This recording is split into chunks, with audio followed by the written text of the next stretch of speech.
Stapedotomy is a modern surgical treatment for otosclerosis, where a small fenestra is created in the stapes footplate and titanium or Teflon piston is fitted. A lightweight titanium prosthesis connects the incus to the oval window, restoring sound transmission system.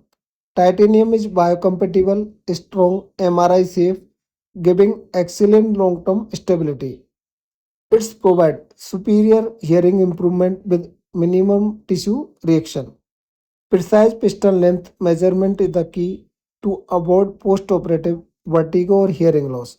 So this titanium piston stapedotomy is better than the Teflon piston because titanium is strong and give excellent long-term stability. That's why hearing result is better in titanium piston.